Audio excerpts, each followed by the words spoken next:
The crash of shattering porcelain echoed through Zachary Irving's ranch house for the third time that morning, and he was starting to wonder if hiring Adelaide Jennings had been the worst decision of his entire 32 years on this earth. He pushed back from his oak desk in the study. The leather account book spread before him forgotten as another series of crashes followed the first, accompanied by a sound he had not expected. Bright, unrestrained laughter that seemed to fill every corner of his Montana home like warm honey poured into a jar. It was late April in 1882, and the spring thaw had finally broken winter's grip on the land around Johnson City, Montana. Zachary had posted an advertisement in the territorial newspaper 3 weeks prior, desperate for someone to manage the household duties that had fallen into shameful neglect since his mother passed the previous autumn. The ranch demanded every waking hour, and he had neither the time nor the inclination to manage cooking, cleaning, and the endless domestic tasks that kept a home running. When Adelaide Jennings arrived on the afternoon stage, a carpetbag in one hand and a letter of reference in the other, he had hired her on the spot without asking too many questions. Perhaps he should have asked more. Zachary stood and made his way down the hallway toward the kitchen, his boots heavy on the pine floorboards. The April sunlight streamed through the windows, illuminating dust motes that danced in the air. As he approached the kitchen doorway, he heard her voice, speaking to herself in that peculiar way some people had when they thought themselves alone. "Well, that is the last of the good china, Adelaide," she said, and then laughed again, that same musical sound that had arrested his attention moments before. "Mother always said you had hands like butterfingers, and she was not wrong about that, was she?" Zachary stepped into the doorway and stopped cold. The kitchen floor was covered in shards of what had once been his mother's prized porcelain dishware, the blue willow pattern now reduced to fragments scattered across the wooden planks. Adelaide stood in the center of the wreckage, her honey-colored hair escaping from its pins, her simple gray dress dusted with flour, and her face lit with such genuine amusement at her own catastrophe that Zachary found his prepared reprimand dying on his lips. She was perhaps 23 or 24, he estimated, with a face more interesting than beautiful, all sharp angles and wide eyes the color of creek water in summer. There was something about the set of her shoulders, the way she held herself despite standing in the ruins of his dishware, that suggested a woman who had weathered harder storms than broken crockery. "Miss Jennings," he said, and watched as she startled, spinning to face him with one hand pressed to her chest. "Mr. Irving," she replied, and he waited for the apology, the excuse, the stammering explanation. Instead, she gestured at the floor with an expression of rueful acceptance. "I am afraid I have proven myself spectacularly unsuited to handling fine china. This is the third set this week, which I believe may be some sort of unfortunate record."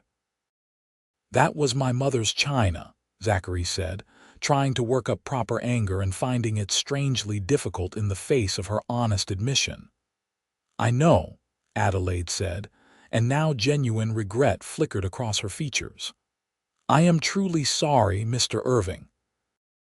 I will, of course, work to replace it from my wages, though at this rate I may be in your employ until I am elderly and gray." She paused, then added with that irrepressible quirk of her lips, "Provided you do not dismiss me before the end of the day, which would be entirely within your rights." Zachary found himself in unfamiliar territory.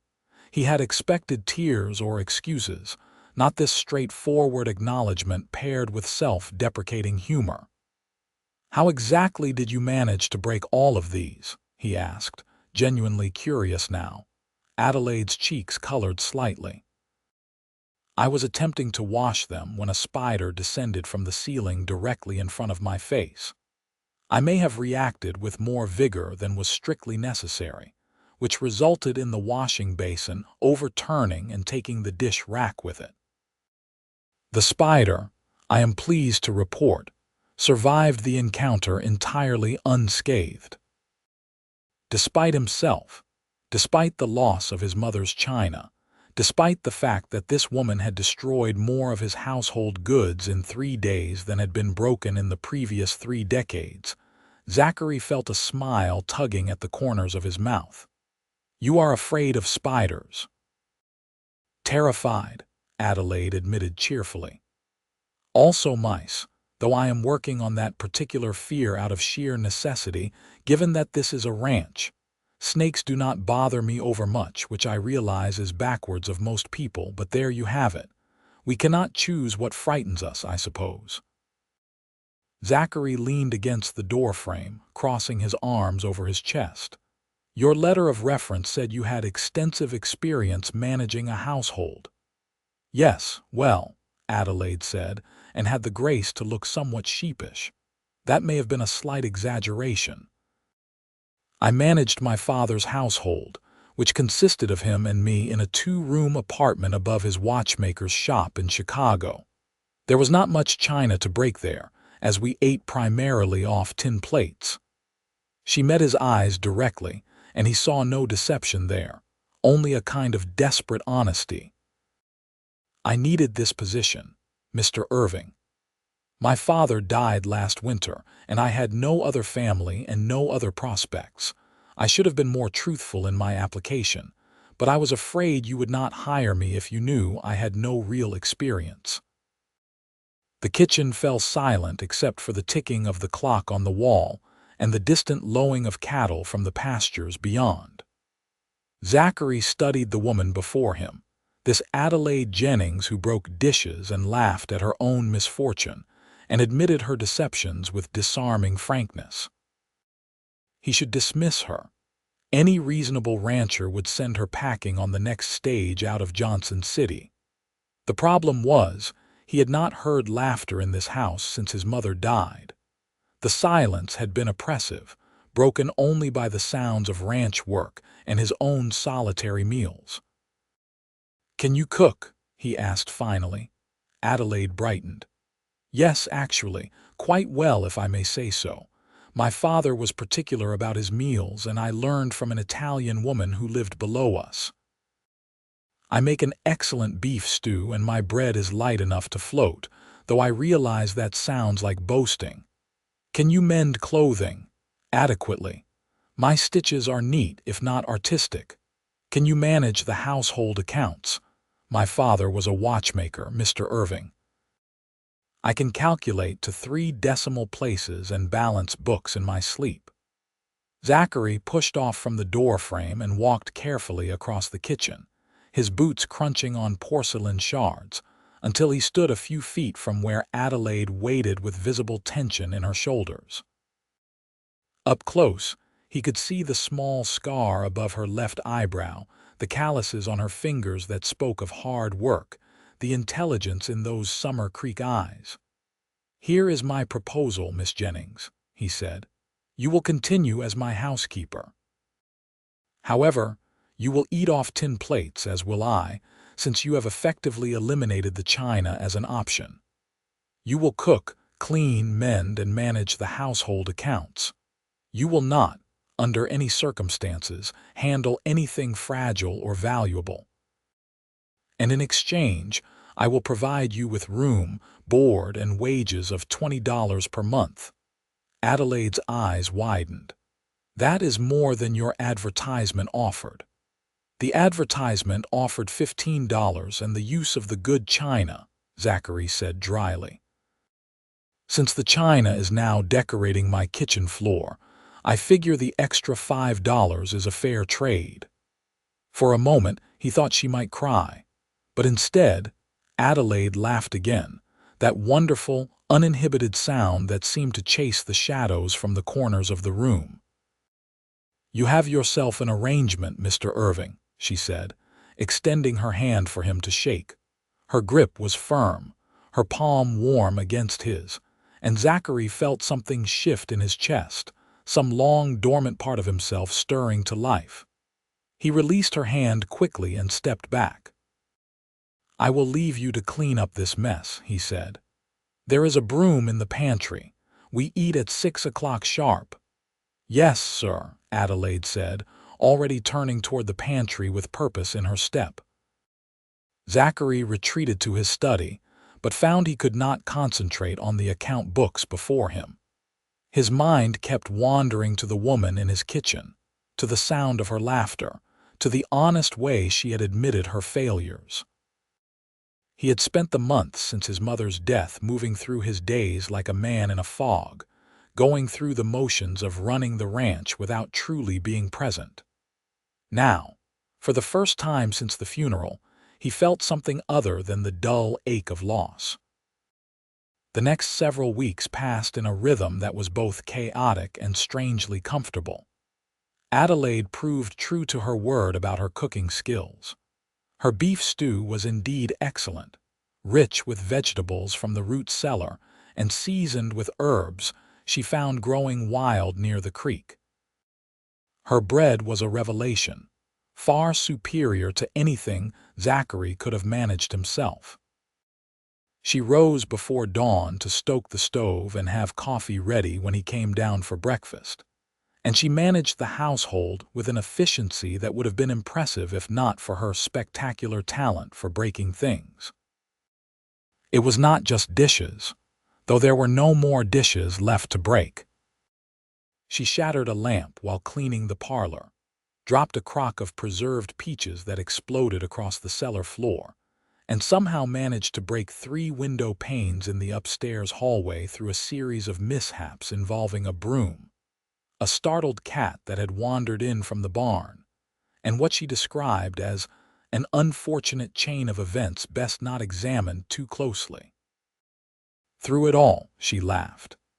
When she spilled an entire bucket of wash water down the front stairs, she sat on the top step and giggled until tears ran down her face.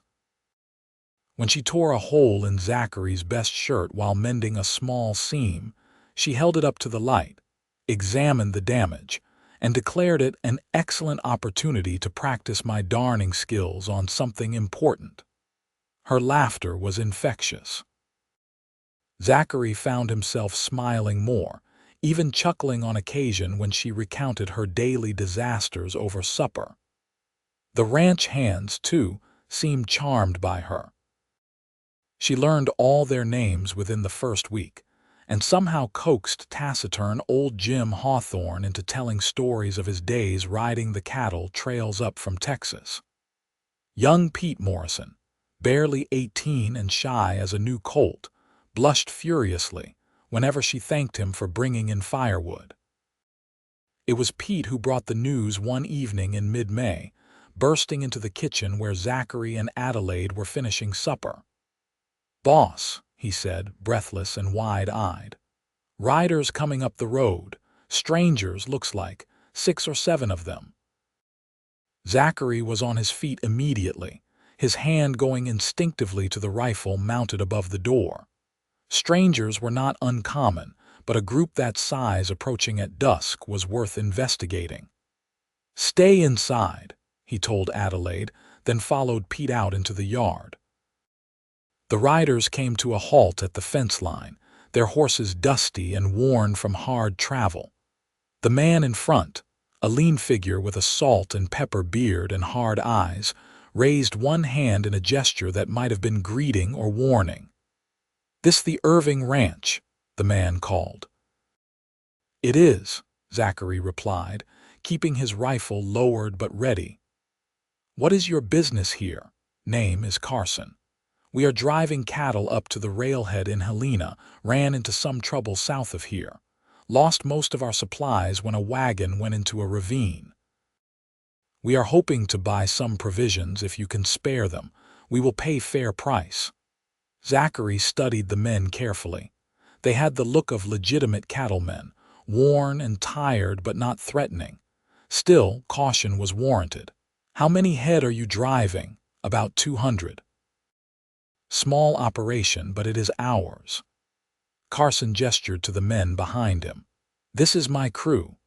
We have been on the trail for 3 weeks now, and we are running low on coffee, flour, and dried beans. Anything you can spare, we would be grateful." It was a reasonable request, and helping fellow cattlemen was part of the unwritten code of the territory. Zachary nodded slowly. "I can spare some supplies. Give me a few minutes to put together what I can sell you." "Much obliged," Carson said, swinging down from his horse with the stiff movements of a man who had been in the saddle too long.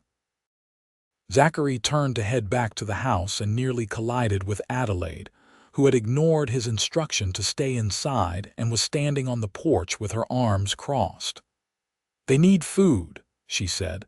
"Not a question but a statement." "Supplies," Zachary corrected. "I will sell them what I can spare from the stores." Adelaide shook her head. "It will be dark soon and they look exhausted. We have that stew I made this afternoon, enough for a dozen men at least. Let me feed them a proper meal. You can discuss business while they eat." "Miss Jennings, I do not think. When was the last time you were on a long trail drive, Mr. Irving?" Adelaide interrupted, her creek water eyes challenging him. "When was the last time you had to eat hardtack and jerky for weeks on end? These men need a hot meal more than they need sacks of flour. We can give them both." Zachary wanted to argue, but he found he could not. She was right, of course. He remembered his own days on cattle drives, the bone-deep exhaustion, the longing for a real meal and a kind word. "Fine," he said. "But Pete and I will stay close." Adelaide's face lit with satisfaction. "Of course, I will have everything ready in half an hour." She was as good as her word. By the time Zachary had invited Carson and his men into the yard and showed them where they could water their horses, Adelaide had transformed the kitchen into a scene of bustling hospitality. She had recruited Pete to help her carry the long table from the barn, set it up in the yard, and covered it with a cloth.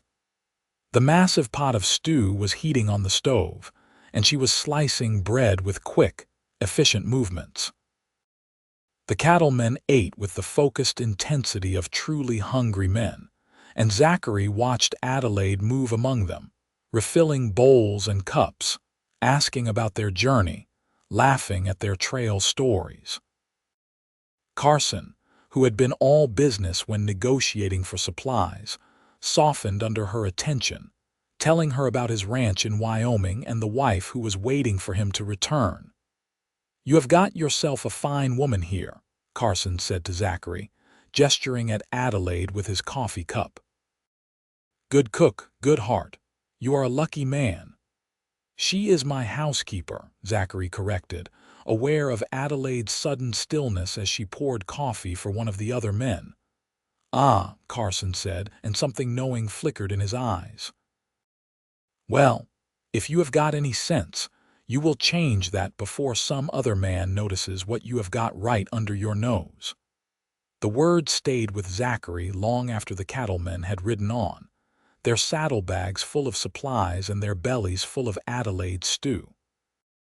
He lay in bed that night, listening to the house settle around him, and thought about what Carson had said. He had been so focused on getting through each day, on managing the ranch and the grief of his mother's death, that he had not allowed himself to truly see Adelaide as anything other than the housekeeper who broke things and laughed too much. But she was more than that. She was kindness and competence tangled up with chaos. She was laughter in a house that had known too much silence. She was becoming essential to his days in a way that had nothing to do with cooking and cleaning, and everything to do with the way his heart lifted when he heard her singing while she worked, the way he found himself hurrying through his morning chores so he could return to the house for breakfast, the way her smile could shift the entire tenor of his day. The realization was terrifying. Zachary had not thought about love or marriage in years. His life was the ranch, had always been the ranch. His parents had worked this land together, and after his father died when Zachary was 16, he had stepped into those boots and never looked back. There had been women, of course. A few brief encounters in towns when he drove cattle to market, but nothing that touched his heart. Adelaide touched his heart. The thought made him restless, and he rose from bed to stand at the window, looking out over the land silvered by moonlight. Somewhere in the house, he heard a thump, followed by Adelaide's rueful laughter. Even in the middle of the night, she found ways to break things and be amused by it. The next morning brought a new disaster. Zachary came down to breakfast to find Adelaide standing in the kitchen with a peculiar expression on her face, halfway between horror and hilarity. "I have done something terrible," she announced. Zachary looked around the kitchen, which appeared intact. "What did you break this time?" "Nothing," Adelaide said. "Worse, I was doing the laundry and I accidentally put your red shirt in with the white linens." She paused significantly. "Everything is now pink. Your bedsheets, your union suits, your good white Sunday shirt, all pink. Very, very pink." Zachary stared at her. Then, to his own surprise, he started to laugh. It started as a chuckle, then built to a full laugh, the kind that came from the belly and shook the shoulders. He could not remember the last time he had laughed like that, freely and without restraint. Adelaide watched him with wide eyes, then joined in, the two of them laughing together in the kitchen as the morning sun streamed through the windows. When they finally subsided, wiping tears from their eyes, Zachary felt something settle into place inside his chest, some decision made without conscious thought. "Miss Jennings," he said, "Adelaide, I need to ask you something." She looked at him, still smiling, her hair escaping from its pins as usual, a streak of flour on her cheek from making breakfast biscuits. "Yes. Would you consider staying on here permanently, not just as a housekeeper, but—" He paused, suddenly uncertain how to phrase what he wanted to say. "As my wife." The kitchen went very quiet. Adelaide's smile faded, replaced by an expression of complete shock. "Your wife," she repeated. "I know it is sudden," Zachary said, the words coming faster now as he tried to explain. "I know we have only known each other for a few weeks. But Adelaide, you have brought life back to this house. You have brought laughter back. I had not realized how much I needed that until you arrived. I am not saying I can offer you romance like in one of those novels. I am a rancher and this is a hard life. But I can offer you a home, a partnership, and my promise that I will do my best to make you happy." Adelaide set down the spatula she had been holding, her movements slow and careful. "Mr. Irving, Zachary, I do not understand. You barely know me. I break everything I touch. I turned your linens pink. I am clumsy and scatter-brained, and I have no family name or fortune to bring to a marriage. Why on earth would you want to marry me?"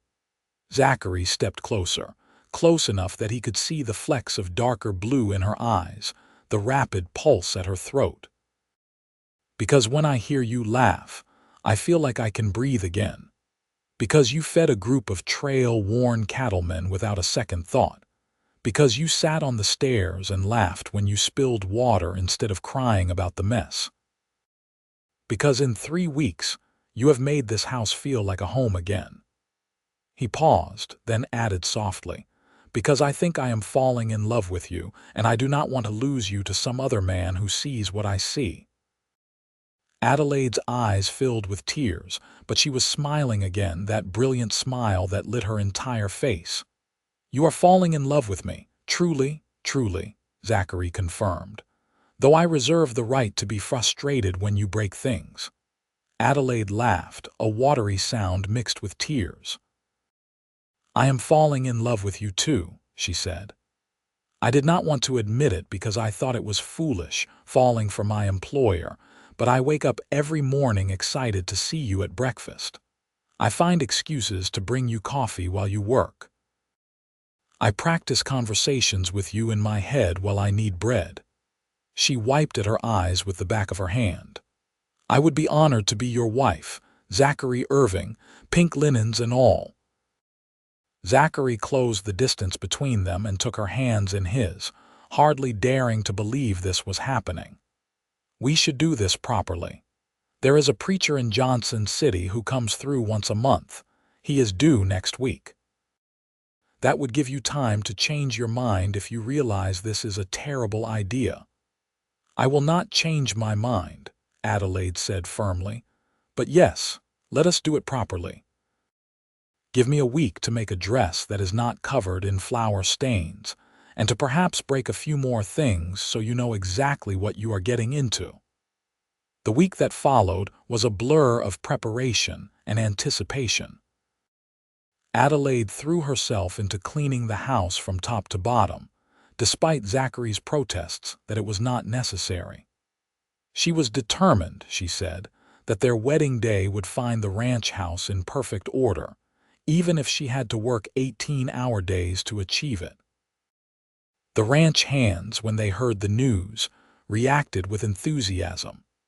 Jim Hawthorne slapped Zachary on the back hard enough to bruise and declared it was about time the boss found himself a good woman. Pete Morrison offered to ride into town and spread the word, returning with news that half of Johnson City planned to attend the ceremony. Zachary made his own trip to town, riding in with a specific purpose. The general store in Johnson City was run by a widow named Mrs. Patterson, a shrewd woman with kind eyes who had known his mother. She greeted him with curiosity when he asked to see her selection of rings. "So the rumors are true," she said, pulling out a tray of simple gold bands. "You are marrying the housekeeper who broke the Hendersons' good-serving platter at the church social last week." Zachary winced. She was at the church social, indeed, volunteered to help serve pie. There was an incident involving a bee and a very startled jump. But she laughed about it and helped clean up every piece, and by the end of the evening, half the ladies in town were charmed despite themselves. Mrs. Patterson smiled. "The other half think you are making a mistake, but those are the same women who thought your mother was too independent when she married your father, so I would not pay them any mind." Zachary selected a simple gold band that felt right in his palm, neither too delicate nor too ostentatious. As Mrs. Patterson wrapped it carefully in brown paper, she added, "Your mother would have liked her, you know. Your Adelaide. She would have approved of a woman who does not take herself too seriously and who makes you smile. I have seen the difference in you these past weeks when you come to town. You look alive again." The words warmed Zachary more than he expected. He had not realized how much he wanted others to see what he saw in Adelaide, to understand that this was not some impulsive decision but something that felt deeply right. The night before the wedding, Zachary could not sleep. He paced his room, then finally gave up and went downstairs, thinking he might go over the account books to settle his restless mind.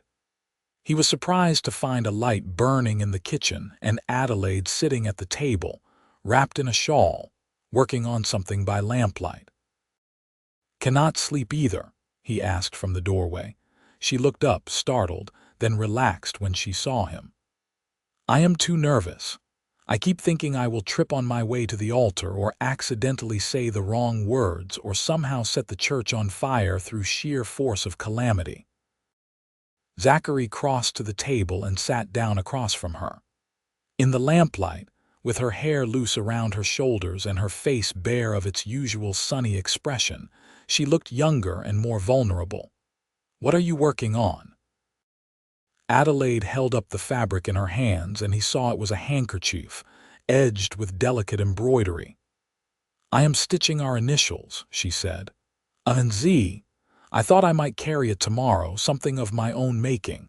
The dress I am wearing belonged to your mother, Mrs. Patterson brought it by this afternoon. She said your mother would have wanted me to wear it, that it was her own wedding dress." Zachary felt his throat tighten. His mother's wedding dress, cream-colored silk with lace at the collar and cuffs, preserved carefully in a trunk in the attic. He had forgotten it existed. "Mrs. Patterson was right," he managed. "My mother would have wanted you to wear it. She would have liked you, Adelaide. You would have made her laugh." "I hope so," Adelaide said softly. "I wish I could have known her. You must miss her terribly." "Every day," Zachary admitted. "But it is easier now. You have helped with that, whether you know it or not. This house was full of ghosts before you arrived. Now it is full of life again, even if that life involves broken dishes and pink linens." Adelaide smiled, setting down her embroidery.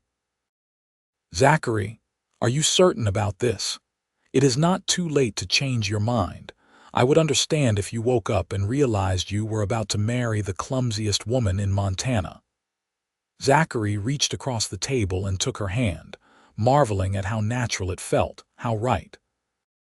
"I have never been more certain of anything," he said.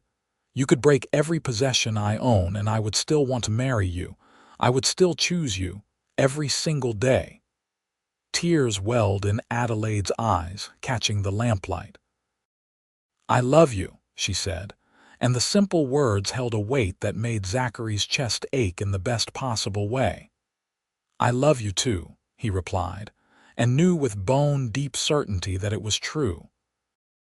The wedding took place on a bright Sunday afternoon in late May, in the small white church at the edge of Johnson City.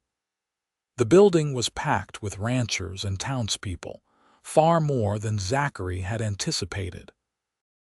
Adelaide walked down the aisle on old Jim Hawthorne's arm, the ranch hand having volunteered for the honor with gruff insistence. She was radiant in Zachary's mother's wedding dress, which fit her as though it had been made for her, and she carried the handkerchief with their initials embroidered in careful stitches. She did not trip. She did not set anything on fire. She spoke her vows in a clear, steady voice that trembled only slightly when she promised to love and honor Zachary for all her days. When the preacher pronounced them husband and wife and Zachary kissed her for the first time, the church erupted in applause and cheers. The celebration that followed was held at the ranch, with tables set up in the yard and enough food to feed what seemed like half the territory. Adelaide moved through the crowd with natural grace, thanking people for coming, laughing at jokes, making everyone feel welcome. Zachary watched her and felt something approaching awe that this woman, this wonderful, chaotic, laughing woman, was now his wife. As the sun began to set and the guests started to disperse, Adelaide found Zachary standing near the corral, looking out over the land painted gold and orange by the dying light. She slipped her hand into his, and they stood together in comfortable silence. "Happy?" Zachary asked. "Gloriously," Adelaide replied. "Though I should warn you, I nearly knocked over the punch bowl earlier. Pete caught it just in time, so the crisis was averted, but I thought you should know that marriage has not magically granted me grace or coordination." Zachary laughed and pulled her closer, wrapping his arm around her shoulders. "I would not want you any other way." The first months of their marriage unfolded with a rhythm that was both familiar and entirely new. Adelaide continued to break things with impressive regularity. She shattered a butter churn, cracked a mirror while cleaning, and somehow managed to drop an entire basket of eggs down the stairs, creating what she termed the Great Egg Disaster of 1882.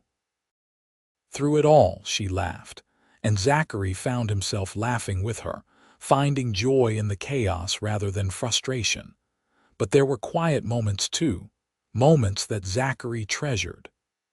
Evenings spent sitting together on the porch, watching the stars emerge one by one in the vast Montana sky. Mornings when he woke to find Adelaide already up, humming while she made coffee, the smell of fresh bread filling the house. Nights when they lay in bed and talked about everything and nothing, her head on his shoulder, her hand resting over his heart. Adelaide proved herself invaluable to the ranch in ways that had nothing to do with household management. She had a gift for numbers, and she streamlined the account books so that Zachary could see at a glance where the operation stood financially. She suggested improvements to the root cellar that extended the life of their stored vegetables. She befriended the wives of the neighboring ranchers, creating a network of support and information that benefited everyone. She also won over the ranch hands completely. When young Pete Morrison fell ill with fever in July, Adelaide nursed him through it with patient care, sitting up nights to keep watch and make sure the fever broke. When Jim Hawthorne's old injury from his trail driving days flared up, leaving him in pain, Adelaide made poultices that eased his suffering and spent hours listening to his stories to distract him from the discomfort. Summer passed into autumn, and the ranch prospered.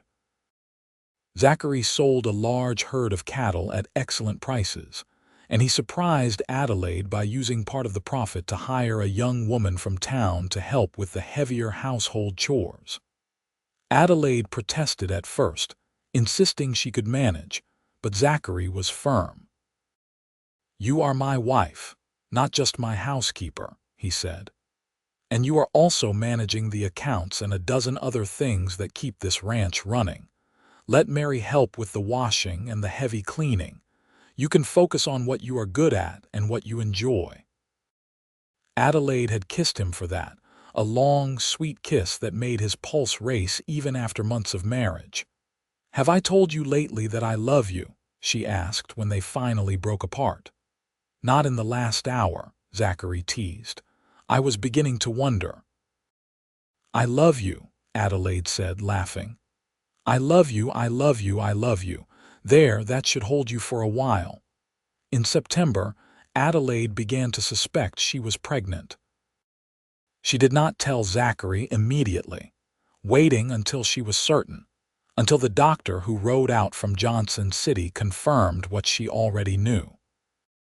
That evening, she made Zachary's favorite meal and wore her best dress, and when he asked what the occasion was, she took his hand and placed it on her still flat stomach. "We are going to have a baby," she said, watching his face. "Sometime in early spring, the doctor thinks." Zachary's expression went through a series of rapid changes: shock, disbelief, and then pure, radiant joy. "A baby," he repeated. "Are you certain?" "Very certain," Adelaide said. "I hope you are ready for a child who will probably inherit my talent for breaking things. We may need to invest in everything." Zachary pulled her into his arms, holding her as though she were made of the finest porcelain, as though she were the most precious thing in the world. To him, she was. "I do not care if our child breaks every dish in Montana," he said fiercely. "As long as they have your laugh and your kind heart, they will be perfect." The pregnancy progressed smoothly, despite Adelaide's fears that she would somehow be as clumsy with this as she was with everything else. She bloomed with the coming baby, her face taking on a glow that had nothing to do with the firelight and everything to do with the life growing inside her. Zachary found himself simultaneously terrified and elated, worrying about everything that could go wrong while marveling at the miracle of it all. Winter settled over the ranch, and Adelaide worked with Mary to prepare for the baby's arrival.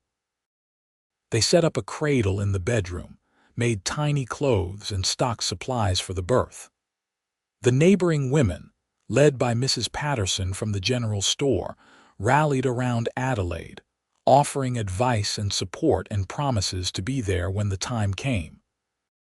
Christmas that year was a celebration unlike any Zachary had known since his childhood.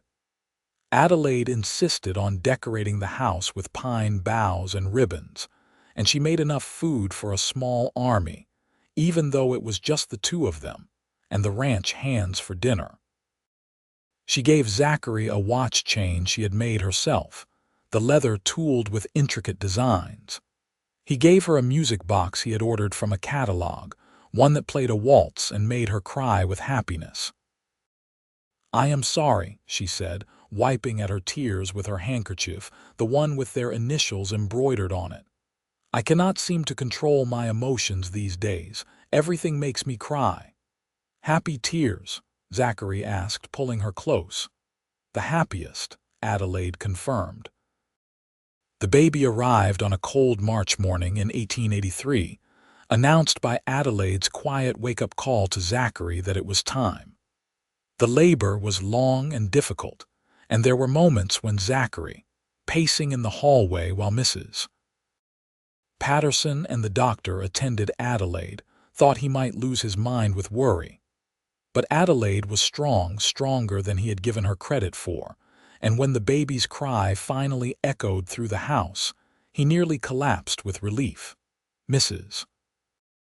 Patterson emerged from the bedroom, smiling broadly. "You have a son," she announced. "A healthy, strong boy, and your wife is asking for you."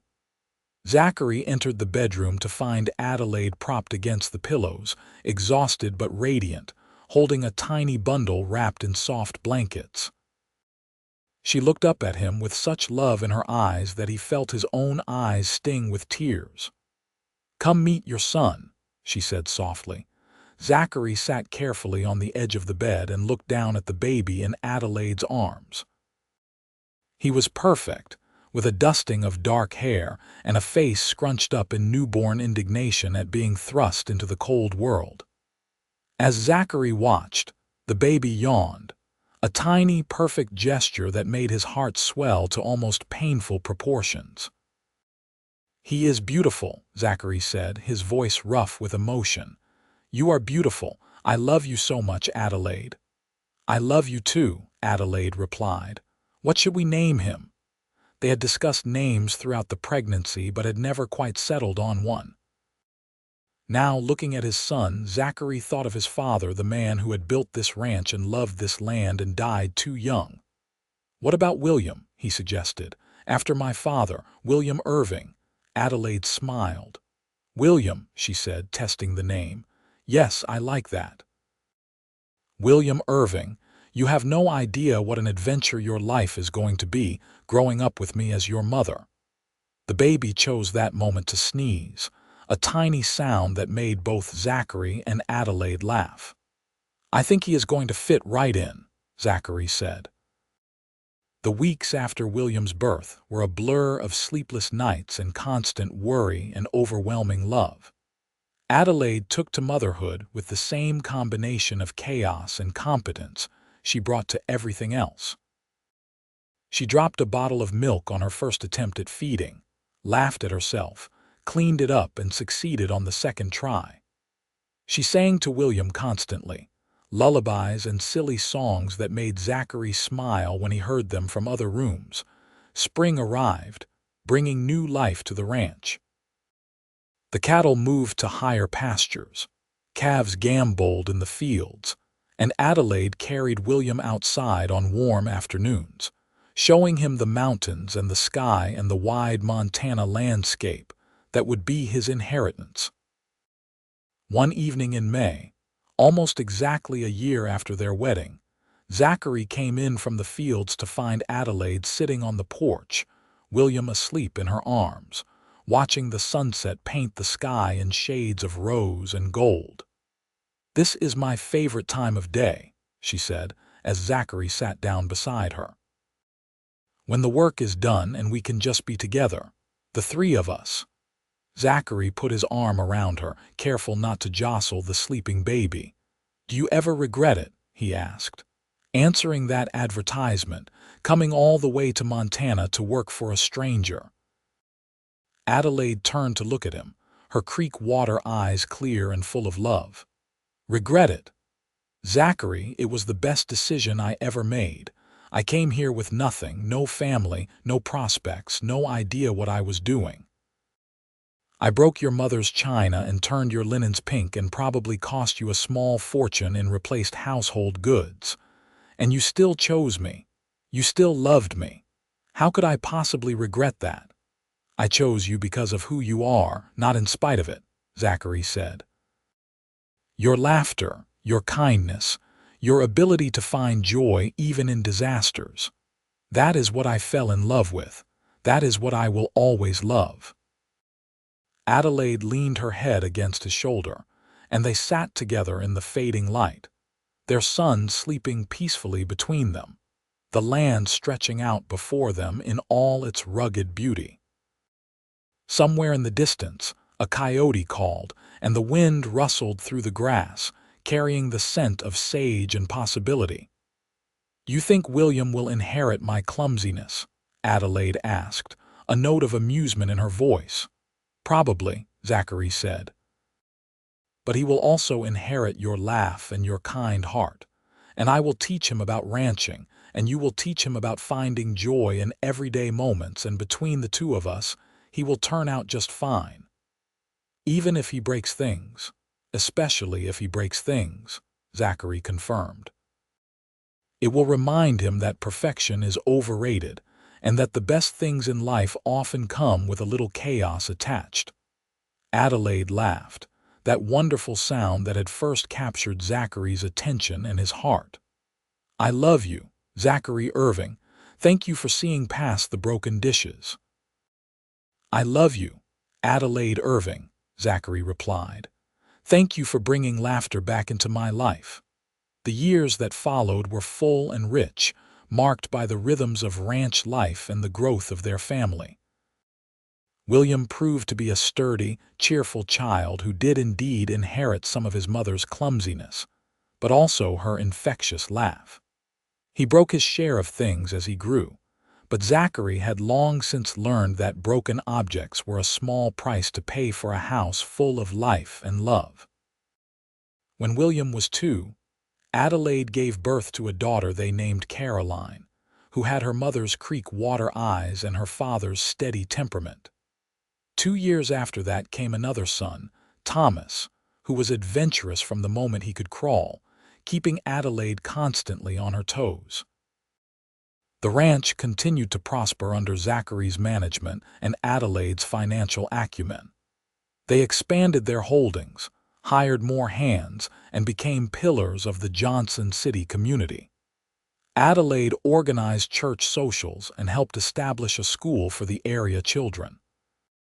Zachary served on the territorial council and worked with neighboring ranchers to improve conditions for everyone.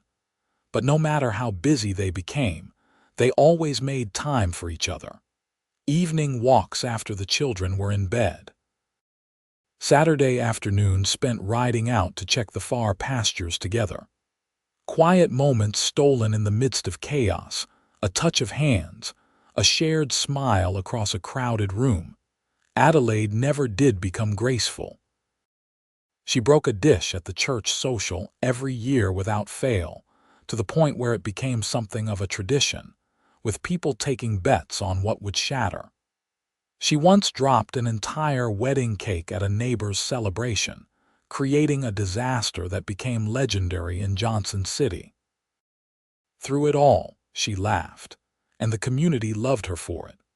On their 10th wedding anniversary, Zachary surprised Adelaide by commissioning a set of tin dishes from a metalworker in Helena.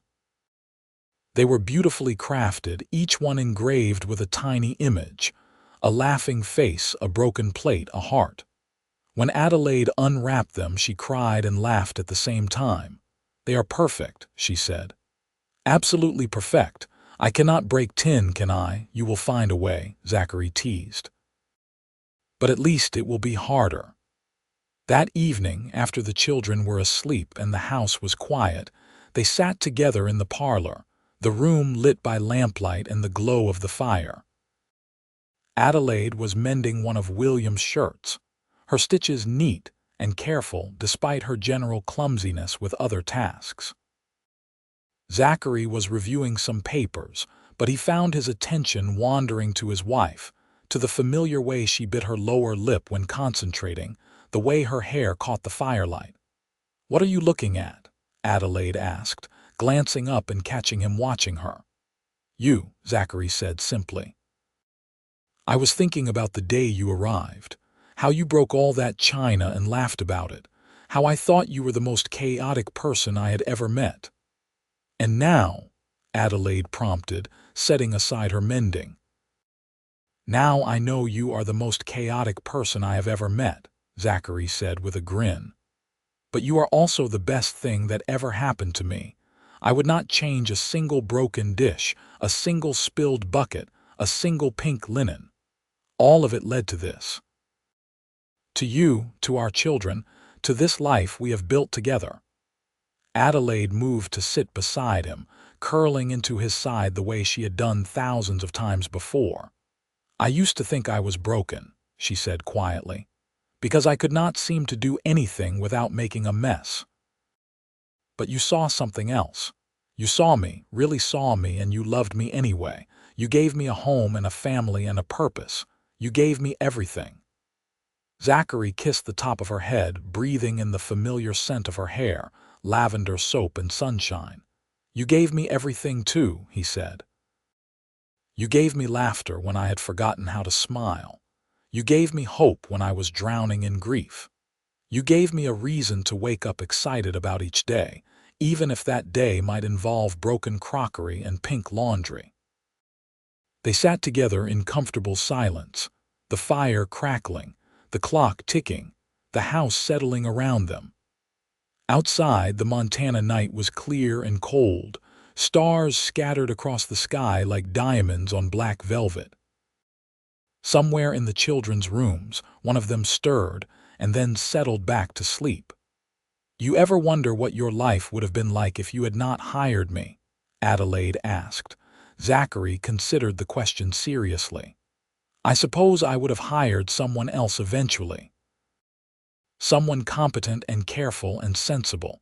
Someone who would have kept the house in perfect order and never broken a single thing.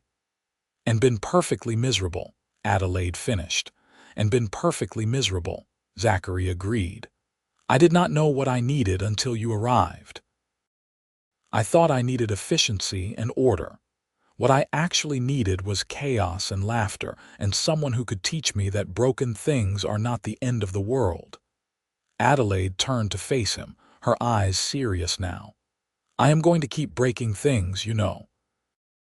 I am 43 years old and I have not developed grace yet. I probably never will. Good, Zachary said firmly. Because every time you break something and laugh about it, you remind me of what is truly important. Not the objects, not the perfection, but the joy we find in living. The love we share. The family we have created. That is what matters. He pulled her close and kissed her, a kiss that still held the spark of their first kiss 10 years before, a kiss that promised another 10 years and then another and another after that. When they finally broke apart, Adelaide was smiling, that brilliant smile that had captured his heart in a kitchen full of broken china. The children grew, as children do. William became a rancher like his father, taking over more and more of the daily operations as the years passed. He married a sensible woman named Sarah, who could somehow anticipate Adelaide's disasters and prevent half of them, much to everyone's amusement.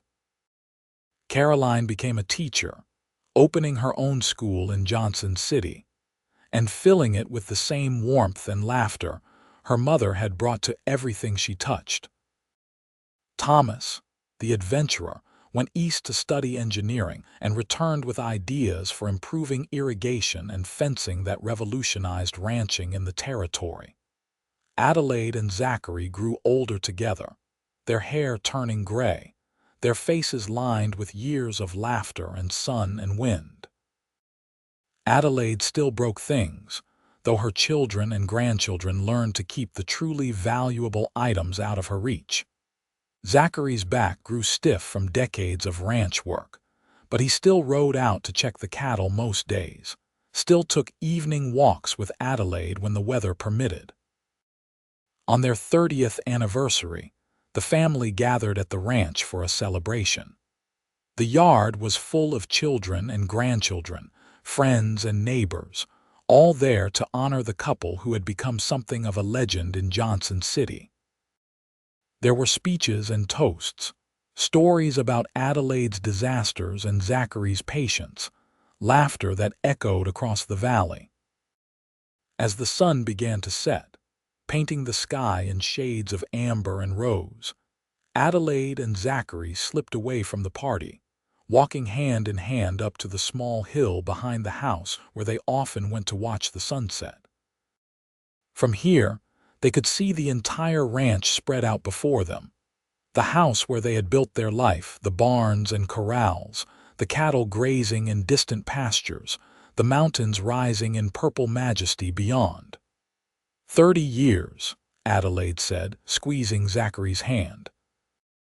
Can you believe it has been 30 years? Some days it feels like yesterday, Zachary replied. Other days I cannot remember what life was like before you. It was quieter, Adelaide said with a laugh, and significantly less destructive. And infinitely more boring, Zachary added. He turned to face her, taking both her hands in his. Her hands were older now, marked with age spots and the wear of hard work, but they were still the hands he loved, the hands that had broken dishes and baked bread and held their children and touched his face with such tenderness it made his heart ache. I would do it all again, he said. Every moment, every day, every broken dish and pink linen. I would choose you again and again and again in every lifetime, in every version of this story. Tears welled in Adelaide's eyes, catching the sunset light, even knowing what a mess I would make of your orderly life. Especially knowing that, Zachary said. You taught me that order is overrated and that the best things in life are often the ones that break our carefully laid plans. You taught me to laugh, to love, to find joy in chaos. You made me whole in ways I did not even know I was broken. Adelaide stepped into his arms, and they held each other as the sun sank lower, painting the world in gold and fire. Around them, the Montana landscape stretched vast and beautiful, the land they had worked and loved and passed on to their children. Behind them, they could hear the sounds of the party continuing, the laughter of their grandchildren, the music someone had started playing. I love you, Adelaide whispered against his chest. I have loved you from the moment you did not fire me after I broke your mother's china. I loved you when you asked me to marry you. I loved you when you held our firstborn son. I love you now, standing here with 30 years of memories between us, and I will love you for whatever time we have left. I love you too, Zachary said, the words as true and necessary as breathing. My Adelaide, my heart, my home. They stayed on the hill until the sun disappeared completely and the first stars began to emerge. Then, hand in hand, they walked back down to the house, to the family and friends gathered in their honor, to the life they had built together from broken dishes and laughter, and a love that had proven stronger than either of them could have imagined. The years continued to pass. Zachary and Adelaide grew into old age together, their children running the ranch while they settled into a gentler rhythm of days. They spent mornings on the porch, drinking coffee and watching the world wake up. Adelaide still cooked sometimes, though Sarah and Caroline had taken over most of the household duties, insisting that their mother had earned her rest. When Zachary's arthritis made it difficult to walk long distances, Adelaide was there with patient support and terrible jokes that made him laugh despite the pain. When Adelaide's eyesight began to fail, Zachary read to her every evening, books and newspapers and letters from friends scattered across the growing state of Montana. They were sitting on the porch on a warm September afternoon, Adelaide dozing in her chair while Zachary watched the clouds drift across the sky, when she suddenly spoke. You remember that group of cattlemen we fed, that first month after I arrived? Zachary smiled at the memory. I remember. Carson and his crew, they were driving cattle to Helena.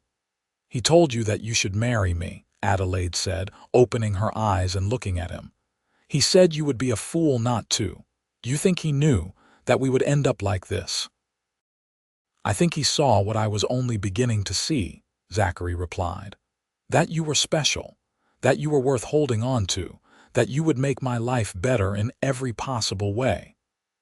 Adelaide reached over and took his hand, their fingers intertwining with the ease of decades of practice.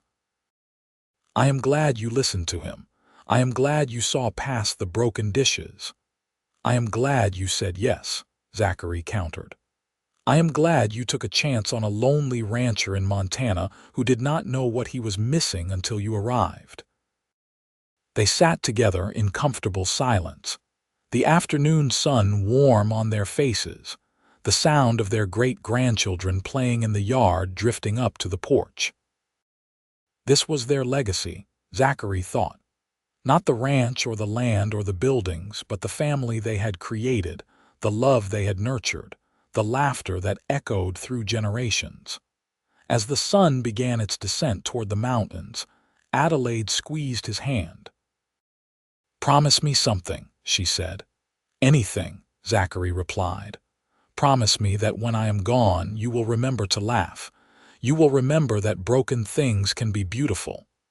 You will remember that I loved you with every breath, every heartbeat, every moment of every day we had together." Zachary felt his throat tighten with emotion. "I promise," he managed. "But you are not going anywhere for a long time yet. We have too much left to do, too many sunsets to watch, too many grandchildren to spoil."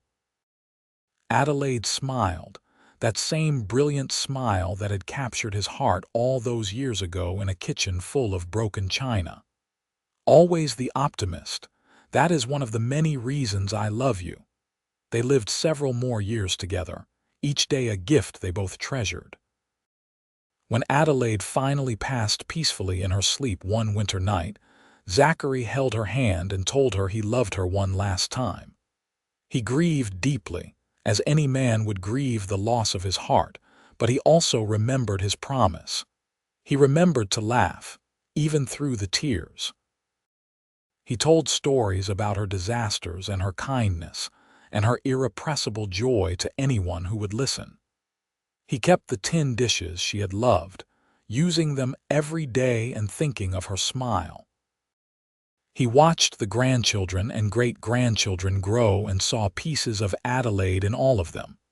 Her laughter, her resilience, her ability to find beauty in broken things. And when his own time came, several years later, surrounded by family in the house he and Adelaide had filled with so much love, his last thoughts were of her, of the sound of breaking china and her laughter that followed, of creek water eyes and flower-dusted dresses, of a love that had begun with chaos and grown into something eternal. The ranch continued through the generations, the Irving family growing and spreading but always returning to the land that Zachary and Adelaide had worked together. The story of the rancher who hired a housekeeper who broke every dish and married her for her laughter became family legend, told and retold at gatherings, a reminder that sometimes the best things in life are the ones that break our plans and reshape our hearts. And in the family cemetery on the hill where they used to watch sunsets, two headstones stood side by side, the inscriptions simple but true. Zachary Irving, beloved husband and father. Adelaide Irving, beloved wife and mother. Below Adelaide's name, Zachary's children had added one more line at his instruction. She broke dishes and filled our hearts with laughter. It was the perfect epitaph for a perfect love, built not on perfection but on acceptance, not on order but on joy, not on what was flawless but on what was real and true and beautiful in its very imperfection. Their love story became the foundation of the family that followed, a reminder that sometimes the greatest gift is not finding someone who fits perfectly into your life, but finding someone who teaches you that broken things can be the most beautiful things of all.